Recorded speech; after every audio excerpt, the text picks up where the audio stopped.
बदलाव और परिवर्तन जीवन का एक बहुत ज़रूरी अंग है। हम अपने समाज में देख रहे हैं किस हिसाब से भारत के इन्वेस्टर में बदलाव आ रहे हैं, किस हिसाब से भारत की इकोनॉमी में बदलाव और परिवर्तन आ रहे हैं। आज इस स्पेशल खास बातचीत जो हम 18 स्वदेश के व्यूअर्स के लिए दीपावली पे लेके आए हैं, एक ऐसी शख्सियत हमारे साथ जुड़ रही हैं जिन्होंने इस बदलाव को अपने सेक्टर में आने से पहले ही भांप लिया। उन्होंने इस बदलाव को एक्सेप्ट किया, एम्ब्रेस किया और अपनी ऑर्गेनाइजेशन को पूरा ट्रांसफॉर्म कर दिया। यही नहीं, उन्होंने अपनी पर्सनालिटी को भी बहुत ट्रांसफॉर्म किया और वो फिटनेस की ओर काफ़ी ज़ोरों से गए। और हम बात कर रहे हैं एंजल वन के चेयरमैन दिनेश ठक्कर जी के बारे में। आज हम उनसे बातचीत करने उनके घर आए। दिनेश जी, बहुत बहुत नमस्कार। आज हमारे साथ 18 स्वदेश पे आने के लिए। आपको देख के बहुत ही शानदार लग रहा है। आपने एक बहुत ही इंस्पिरेशनल कंपनी बनाई है और पर्सनालिटी को भी ट्रांसफॉर्म किया है। तो आज हम आपसे जानना चाहेंगे कि सीक्रेट क्या है आपका। दिनेश, आप ये बताएं कि इतने साल पहले लेगेसी बिजनेस को आज ऑलमोस्ट फिनटेक कंपनी की तरह देखा जा रहा है। आपने ये जो रिक्वायरमेंट थी इस बदलाव को एम्ब्रेस करने की, आपने इतने साल पहले कैसे स्पॉट की? क्योंकि मेरे हिसाब से आपके सेक्टर में 1% लोग भी उसको शायद नहीं देख पाए। बहुत ही गिन सकते हैं हम अपनी फिंगर टिप से किन कंपनीज ने उसको बदलाव को एक्सेप्ट किया, बाकी सब पेरिश हो गई। उसके बारे में बातचीत बताएं। तो अजय, आप देखोगे मार्केट में अपॉर्चुनिटी पहले से थी। सबको वेल्थ क्रिएट करना है, सबको अप्रिशिएशन चाहिए।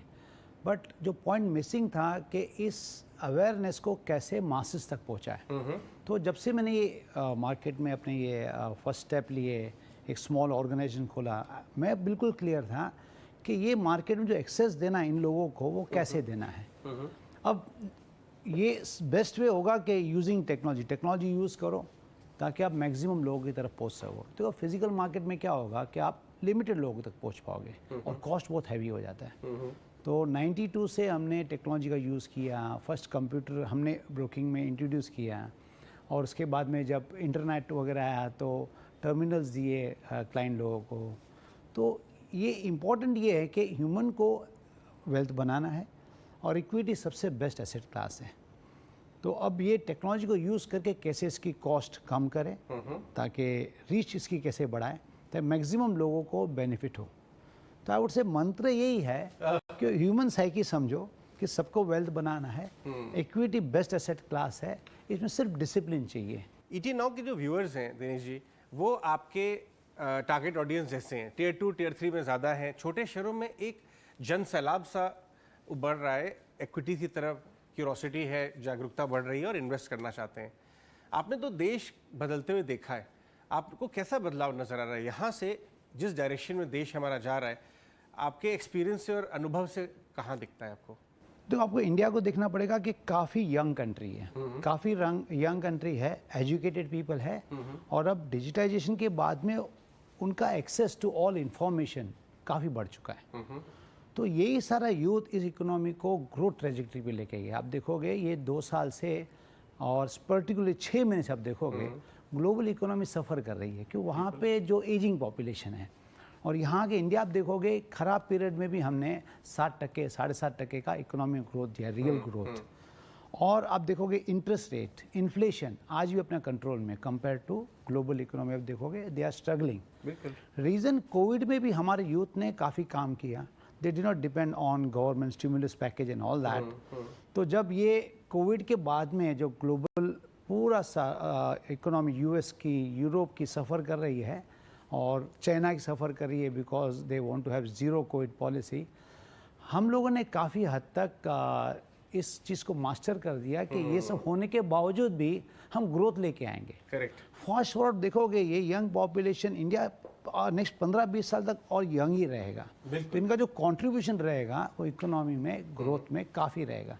अगर इकोनॉमी ग्रो हो रही है ना, सब सेक्टर ग्रो हो रहे हैं, सब सेक्टर ग्रो हो रहे हैं तो बाजार भी ग्रो होगा।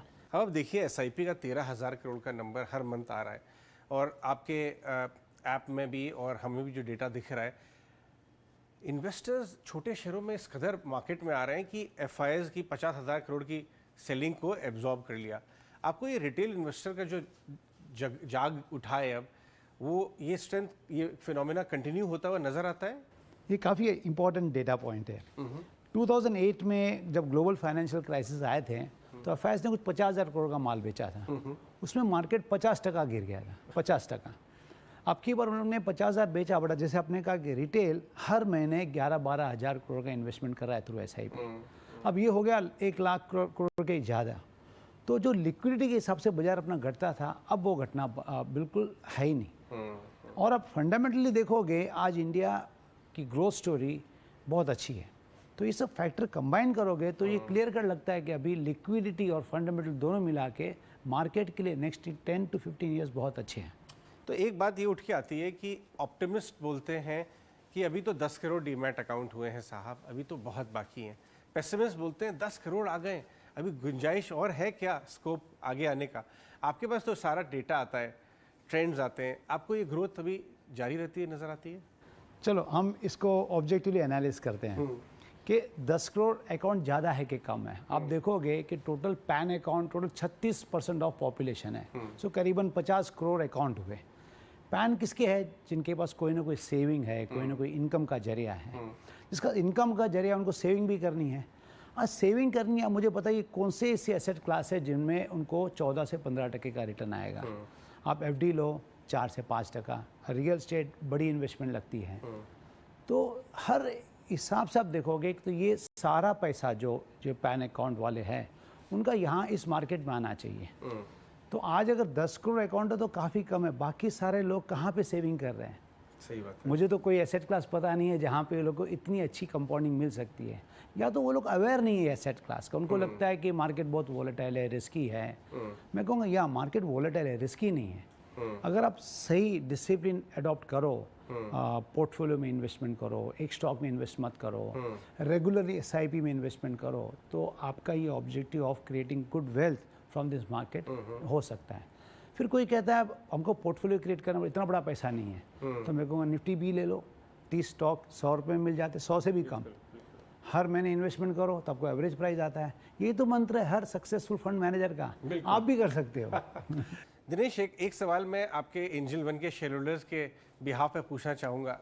काफ़ी अच्छी कंपनी ग्रो कर रही है, रिजल्ट्स अपने आ ही रहे हैं, आपने टेक्नोलॉजी बहुत एम्ब्रेस की, यहाँ से कुछ आप स्ट्रेटेजिक डायरेक्शन जो कंपनी का लेना चाहेंगे आगे आने वाले सालों में? हमने देखा आपने वर्ल्ड क्लास एग्जीक्यूटिव ज्वाइन करें, गंगाधर जी अमेज़ॉन से आए, तो अगर कुछ डायरेक्शन देना चाहेंगे अपने हमारे व्यूअर्स और अपने शेयर होल्डर्स को, स्ट्रेटेजिक डायरेक्शन जो आप बड़ी बिग पिक्चर लेना चाहते हैं, कंपनी को लेके जाना चाहते हैं, वो क्या होगी? मुझे लगता है कि ये सारे जो अभी आज अपना हमारे ऐप पे सिर्फ ब्रोकिंग सर्विस अवेलेबल है।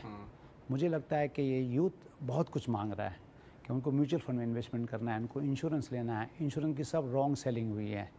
यूथ को चाहिए टर्म इंश्योरेंस लो और इन्वेस्टमेंट के लिए हम सही म्यूचुअल फंड देंगे। तो मुझे ये लगता है कि इस प्लेटफॉर्म पे ये सारी चीज़ें इंट्रोड्यूस होगी, इसलिए बाय दिसंबर हम सुपर ऐप लॉन्च कर रहे हैं।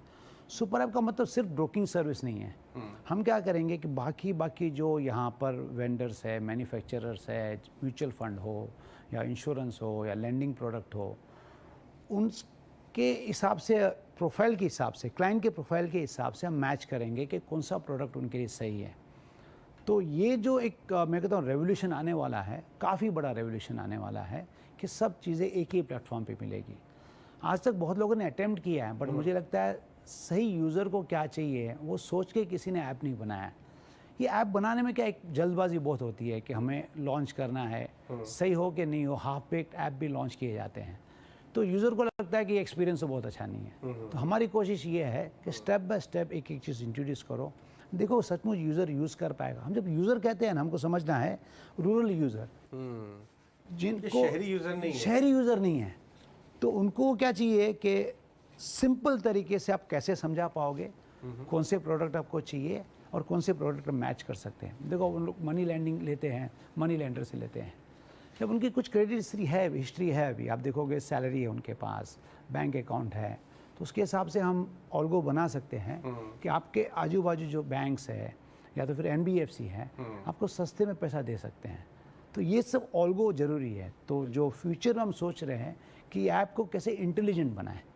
दिनेश, ये बताइए कि ट्रांसफॉर्मेशन की बात कर रहे हैं तो हम ये मिस नहीं कर सकते और हमारे व्यूअर्स भी ये मिस नहीं कर सकते कि आपने ऑर्गेनाइजेशन का तो ट्रांसफॉर्मेशन किया, आपने खुद का भी बहुत शानदार ट्रांसफॉर्मेशन किया है, और मैं ये भी देख रहा हूँ कि आप यूथ ओरिएंटेड यूथफुलनेस बहुत अपनी बातचीत में कर रहे हैं, तो उसका सीक्रेट क्या है? फर्स्ट ऑफ ऑल सीक्रेट तो मेरे सन है विजय ठक्कर. हेलो विजय, बहुत बहुत शुक्रिया, अच्छा लगा मिलके. Hello. So Ajay, I remember in 2006-7 I was mad about business. Business अच्छा. में मुझे इतना ध्यान था, बिजनेस में बहुत कुछ करना था. ये भूल गया कि शरीर अपने ध्यान आप में रखना है. थक जाता है, तो अपने आप में एजिंग आ जाती है. तो एक बार एक बिजनेस ट्रिप में मैं जा रहा था, एक हैवी बैग वगैरह उठा रहा था एंड अचानक मुझे बैक में झटका लगा. Oh my. आके मैंने देखा कि MRI करवाया तो बोले स्लिप डिस्क है. तो डॉक्टर ने कहा आपको रेस्ट करना पड़ेगा. मैं रेस्ट कैसे कर सकता हूँ, अभी तो मैंने बड़े प्लान बनाए हुए हैं. तो उस वक्त विजय वहाँ पे UK में ये मास्टर्स इन स्पोर्ट्स मैनेजमेंट कर रहे थे और काफ़ी हेल्थ रिलेटेड स्टडी कर रहे थे. तो वेकेशन पे आए हुए थे. तो मैंने बताया उनको ये प्रॉब्लम हुआ और डॉक्टर ने कहा बेड रेस्ट. तो बट मैं बेड रेस्ट ले नहीं सकता हूँ. तो उन्होंने कहा लेने की ज़रूरत भी नहीं, रॉन्ग है. तो उन्होंने मुझे समझाया अब जो आपकी स्लिप डिस्क हुई है तो एडजॉइनिंग मसल्स को स्ट्रॉन्ग करना है. अब स्ट्रॉन्ग कैसे करें? I would say it is better Vijay talks about. Vijay, आप बताइए कि आजकल हमारे व्यूअर्स भी और हमारी फाइनेंस की फील्ड में लोग घंटों कंप्यूटर के सामने बैठे रहते हैं, ईटीएन ऑफ स्वदेश टीवी पे देखते रहते हैं, लेकिन वो अपनी हेल्थ का ध्यान रखना भूल जाते हैं. तो कुछ अगर आप बताएं, यूजुअली हमारा टारगेट ऑडियंस 25 से 40 के बीच में है, कि कैसे अपना ध्यान रखना चाहिए ताकि आपका एटलीस्ट जो कोर है बैक वगैरह उसका आपको इशू नहीं होना चाहिए. श्योर. तो बेसिकली 3 इंजन्स पे ध्यान देना चाहिए. रेगुलर वर्कआउट होना चाहिए कि बैठे बैठे हमारा बॉडी वीक हो जाता है और एजिंग के हिसाब से भी बॉडी वीक होना चालू हो जाता है. हड्डी कमज़ोर हो जाती है, मसल बहुत कमज़ोर हो जाते हैं. सो आफ्टर योर वर्क आप इन्जॉय नहीं कर पाते हो life. So if you want to enjoy that life, your first engine is regular workouts. At least if you are not able to get the workout, at least before your food, after your food, just try to do little walk. हाँ, तो 15 minute walk करो तो at least आपको एक habit आ जाएगा कि आप वो 15 मिनट इट्स नॉट आपके लिए बहुत डिफिकल्ट नहीं है. And then later you can add strength training और whatever it is, but you need to get into the habit of that. The second engine is good nutrition. तो अगर आप अच्छा सैलेड खा रहे हो, अच्छा न्यूट्रिशन खा रहे हो, अच्छा बॉडी को इनपुट्स दे रहे हो, तो बॉडी ऑटोमेटिकली अच्छा बनता है, not only physically but mentally भी ऑल्सो. और सोना तो बहुत इंपॉर्टेंट है. आजकल जो सोशल मीडिया जो ट्रेंड बना है, लोग they are compromising on their sleep over social media, reels and all that. So that has to stop and people have to तो give कितने their घंटे की स्लीप एक एडिक्वेट स्लीप होती है आपके 7 से 8. Okay. 7 से 8 is when you complete around 4 deep sleep cycles and that's when your body is able to recover the best. एक और बात, स्ट्रेस को कैसे डील करें?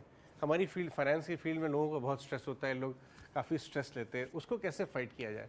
तो यहाँ पे इंटरेस्टिंगली लोगों को लगता है कि वो जब भी स्ट्रेस होते हैं तो अगर स्मोक करेंगे, ड्रिंक करेंगे, अपने आप को आइसोलेट कर देंगे या फिर सोशल मीडिया में रील्स देखेंगे तो शायद उनका एंटरटेनमेंट हो जाएगा. पर वो ज़रूरी नहीं है कि हो सकता है. शॉर्ट टर्म में आपको अच्छा लगेगा पर लॉन्ग टर्म में आपको डिफ़िकल्टी फील होगा.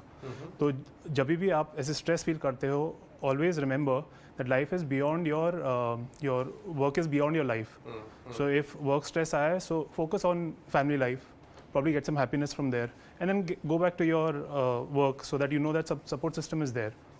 तो वैसे ही one can manage their stress. तो ये आपका सीक्रेट है ज़्यादा इफेक्टिवनेस और प्रोडक्टिविटी अपने दिन में भरने के लिए? Having family time, more of family time what he says. तो व्हेनेवर मुझे स्ट्रेस लगता था मैं बहुत वक्त फैमिली के साथ में, फ्रेंड्स के साथ बिताता था.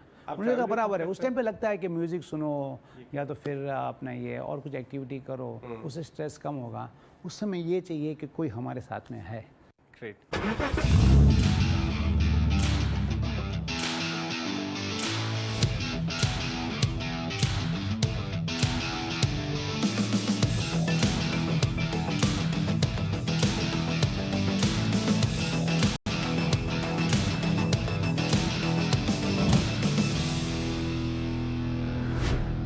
दिनेश, एक सुपर ऐप बिल्ड करने से लेके सुपर कार्स के लिए पैशनेट होना, इसके बारे में, ये जो साइड है आपका सुपर कार्स के बारे में आप इतने पैशनेट है, इसके बारे में सब लोग जानते नहीं है, कुछ शेयर करें.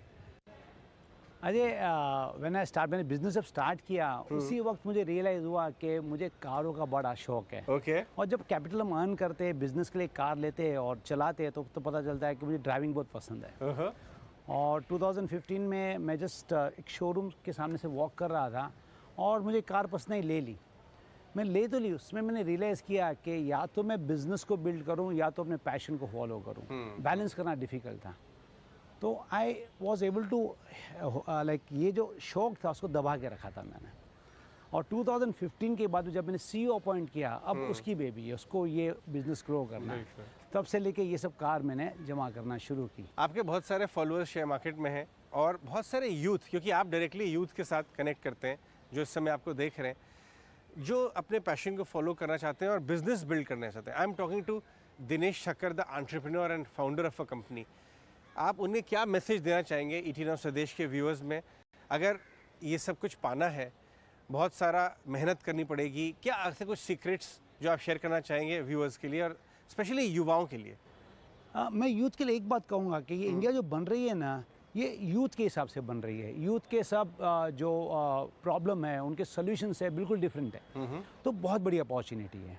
मैं ये नहीं कहूँगा सिर्फ मेहनत करनी है, बट आपको देखना है कि यूज़र का जो प्रेफरेंस है, यूज़र की जो नीड्स है, उसको सॉल्व कैसे करें। और सबसे सही ढंग से समझ सकता है तो यूथ ही समझ सकता है कि मुझे क्या सोल्यूशन यूथ को देना है। ये बिल्कुल नहीं सोचना है कि बड़ी कंपनियां हैं, उनसे मैं कैसे पहुंच पाऊंगा। अगर आपका सोल्यूशन राइट है और यूथ को पसंद है, believe me, it is matter of time, आप बड़े कंपनियों से बड़े बन जाओगे। क्या बात। तो मेन फोकस आपको करना है कि कौन सा यूज़र की नीड मैं सर्व कर रहा हूँ और मेरा सोल्यूशन क्या ट्रेडिशनल मेथड से अच्छा है, और अच्छा है तो you will get all the support. देखो, मैं एक बात कहता हूँ, अगर आपने सोल्यूशन राइट दे दिया तो कैपिटल कमोडिटी है। अच्छा। लोग आएंगे आपके पास, इन्वेस्टमेंट करेंगे, बट आप ये कहोगे कि मैं कुछ बनाऊंगा नहीं, मुझे लगता है मैंने ये बनाया, आपको पता नहीं किसके लिए बनाया है, तो वहाँ पे प्रॉब्लम स्टार्ट होती है। मैंने बहुत बार देखा है कि टेक्नोलॉजी पीपल, उनको पता नहीं किस यूज़र के लिए हम ये सोल्यूशन बना रहे हैं। बहुत सारे फैंसी सोल्यूशन है। जब ये वॉइस बेस्ड कैनफिन सोल्यूशन आया, सबको स्टॉक मार्केट का भी ऐप वॉइस बेस्ड बनाना था, बट ये प्रैक्टिकली पॉसिबल नहीं है, ना यूज़र मांग रहा था। तो मेरा मतलब फैंसी चीज़ों पे अट्रैक्ट मत हो। यूज़र की जो नीड है ना, बेसिक नीड शायद पूरे करने में बिल्कुल सिंपल सोल्यूशन चाहिए। अगर एक बार आपको मिल गया, यूज़र कहता है मुझे सोल्यूशन अच्छा लगा, स्काई इज़ अ लिमिट। बिल्कुल, स्काई इज़ द लिमिट हम देख ही रहे हैं। एक आखिरी सवाल मैं आपसे पूछना चाहूँगा, अगेन हमारे युवा व्यूअर्स के लिए। कई बार हमने देखा है कि युवाओं में जल्दी होती है, नीड फॉर स्पीड, सब कुछ जल्दी पाने की चाह, और कई बार बताते हैं कि nothing worth having comes easy. जो भी आज आप देख रहे हैं व्यूअर्स हमारे, सब कुछ आसान से नहीं आया होगा, इसके पीछे बहुत प्लानिंग गई है, बहुत मेहनत गई है। तो कैसे बैलेंस करें एक जमा एक कदम आगे रखना, श्योर फुटेडनेस और नीड फॉर स्पीड, इन दोनों को बैलेंस कैसे आगे बढ़ा जाए? तो एक तो मुझे लगता है कि मैं ये नहीं कहूँगा कंजर्वेटिव होना चाहिए। बहुत बार मैंने अपने लाइफ में देखा है, बीइंग कंजर्वेटिव सबसे बड़ा रिस्की चीज़ है। You have to be like very agile and very kind of would say that knowing what is happening and try to maintain that speed. ये मैराथन है। ओके। फास्ट भागोगे थक जाओगे। तो आपको उस स्पीड में भागना है जो आप कंट्रोल भी कर सको। आप देखो, आपने जो बिल्ड किया उसमें आपका मार्केट शेयर बढ़ रहा है, यूज़र बढ़ रहा है। अगर वो हो रहा है तो आपको सक्सेस मिल ही जाएगा। आपको एक एक्सेल शीट यूज़ करनी है कि आपकी एज, देखो ये यूथ जब स्टार्ट करता है उनकी एज 25-26 है। जो भी गोल उनका है, अगर आपका ये बिजनेस अगर 15% 20% से बढ़ता है तो भी आपको इनफ वेल्थ आ जाएगी। जैसे मेरे केस में मुझे मेरा फर्स्ट सक्सेस 7 साल के बाद में मिला, 7 ईयर्स। सो मैंने tell any youth know that आपको फर्स्ट सक्सेस हो सकता है, 7-8 साल लग जाए, डोंट वरी। इतना पेशेंस है लोगों के पास आज? होना चाहिए। मैं यही कहता हूँ कि आप देखोगे बहुत लोग की सक्सेस आफ्टर 35 आया, 35-40 आया, बट 40 to 60 लोग ने जितना अचीव किया है, और यही मेरे फ्रेंड थे जो यंग एज में कहते थे मुझे तो जल्दी अचीव करना है, यू आर वेरी स्लो। तो मुझे दिखता है वो कहीं पर भी नहीं है। तो मैं कहूँगा कि be very sure about what you are doing. जब एक बार बिल्कुल एक फाउंडेशन जम जाए, बाद में स्पीड पकड़ो। क्या बात कही, बहुत ही शानदार। दिनेश, बहुत बहुत शुक्रिया आज हमें अपने घर में यहाँ होस्ट करने के लिए। अपने सक्सेस मंत्राज और बिजनेस मॉडल और एंजल वन को आप जो अटेम्प्ट कर रहे हैं बनाने का, ट्रांसफॉर्मेशन, बदलाव, हमारी तरफ से ईटी नाउ के व्यूअर्स और पूरी टीम की तरफ से बहुत बहुत शुभकामनाएं। Wish you a very happy Diwali. Thank you very much and wish happy Diwali to everyone, happy Diwali to all the viewers.